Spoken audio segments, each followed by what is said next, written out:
जय विष्णु भगवान की, जय महालक्ष्मी की। आप सभी को मेरी ओर से कामिका एकादशी की हार्दिक शुभकामनाएं। आज सावन मास के कृष्ण पक्ष की एकादशी है और इस एकादशी का नाम कामिका एकादशी है। जब सभी पाप नष्ट हो जाते हैं तथा पुण्य की बारिश होती है तो ये वही पवित्र दिन होता है जिसे कामिका एकादशी कहते हैं। ये एक ऐसी तिथि है जो समस्त पापों का नाश करती है। ब्रह्म हत्या जैसे पाप से भी मुक्ति मिल जाती है। इस दिन व्रत करने से और पूजा करने से समस्त पापों का नाश होता है और पुण्य फल की प्राप्ति होती है। शास्त्रों में भी एकादशी के व्रत का बहुत खास महत्व बताया गया है। एकादशी का व्रत हमारे सभी पापों को नष्ट करके हमें पुण्य प्रदान करता है। आइए जानते हैं कामिका एकादशी की व्रत कथा। जानते हैं कैसे ब्रह्म हत्या जैसे पाप से भी क्षत्रिय को मुक्ति मिली थी। इस साल कामिका एकादशी का व्रत 21 जुलाई को रखा जा रहा है। कामिका एकादशी के व्रत के दिन पहले संकल्प लेते हैं और फिर इस दिन व्रत की कथा पढ़ी जाती है। कहते हैं कथा सुनने मात्र से भी पुण्य फल मिलता है। ऐसा कहा जाता है कि सूर्य ग्रहण और चंद्र ग्रहण में, केदारनाथ में और कुरुक्षेत्र में स्नान करने से जो पुण्य मिलता है वही पुण्य कामिका एकादशी पर भगवान विष्णु की पूजा करने से और कथा सुनने से मिलता है। बात करेंगे कामिका एकादशी व्रत कथा की। एक समय की बात है, एक गांव में एक क्षत्रिय रहता था। वह अपने आप पर बहुत गर्व करता था, खासकर अपनी शक्ति और बल पर उसे बहुत अभिमान था। क्षत्रिय भगवान को बहुत मानता था, बहुत पूजा पाठ करता था, लेकिन उसके मन में घमंड था। वह हर दिन भगवान विष्णु की पूजा करता और उनकी उपासना में लीन रहता था। एक दिन वह किसी महत्वपूर्ण कार्य के लिए घर से बाहर यात्रा पर निकला। रास्ते में उसकी मुलाकात एक ब्राह्मण से हो गई। दोनों में किसी बात को लेकर बहुत झगड़ा हो गया। झगड़ा इतना बढ़ गया कि बात हाथापाई तक आ गई।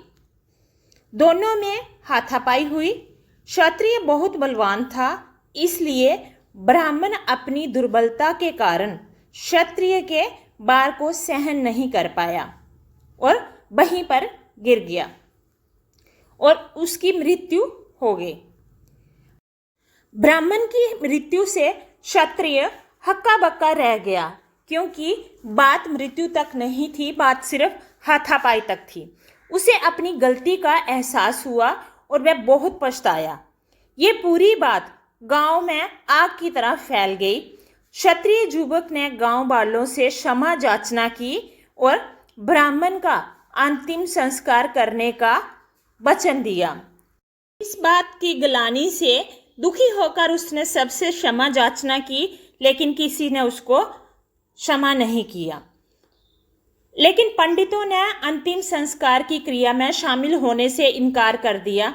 तब उसने ज्ञानी पंडितों से अपने पाप को जानना चाहा, तो पंडितों ने उसे बताया कि उसे ब्रह्म हत्या दोष लग चुका है, जो इतनी आसानी से दूर नहीं होगा। इसलिए हम अंतिम क्रिया में ब्राह्मण भोज में आपके द्वार पर भोजन नहीं कर सकते हैं, क्योंकि आप एक ब्रह्म हत्यारे हो। ये सुनकर क्षत्रिय ने ब्रह्म हत्या दोष से प्रायश्चित करने का उपाय पूछा।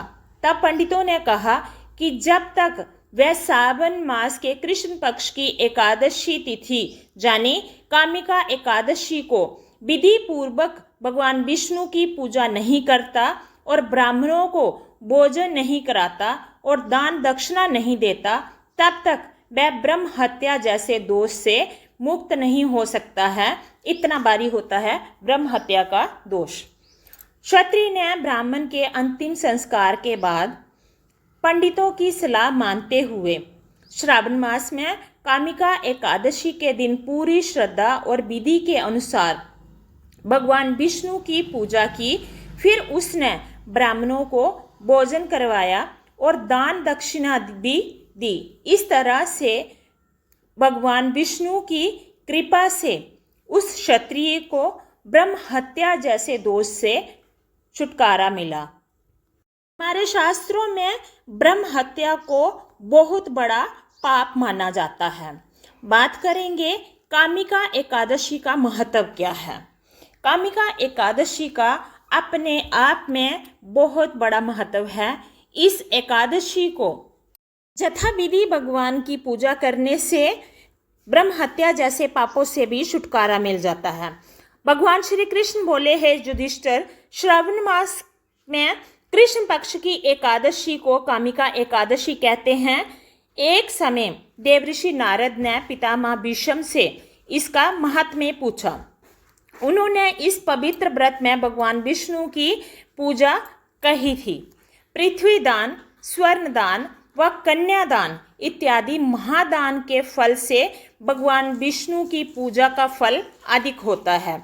जो फल मनुष्य को आध्यात्मिक विद्या से मिलता है, उससे अधिक फल कामिका एकादशी वाले दिन मिलता है।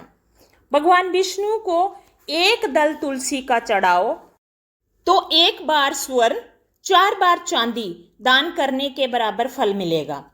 तुलसी के दर्शन मात्र से पाप भस्म हो जाते हैं। वृंदा के स्पर्श मात्र से मनुष्य पवित्र हो जाता है और भागवत चरणों में जो तुलसी अर्पित करता है उसे मुक्ति मिलती है। इस महात्म्य को सुनने से व्यक्ति यशस्वी होता है। इतना महत्व है कामिका एकादशी के दिन का। हमारे शास्त्रों में एकादशी तिथि का बहुत महत्व है। कथा सुनने के पश्चात श्री विष्णु भगवान की श्रद्धा पूर्वक आरती करें और यथाविधि जिस भी भगवान की आप पूजा करते हो उनका मंत्रोच्चारण जरूर करें। जय लक्ष्मी नारायण की।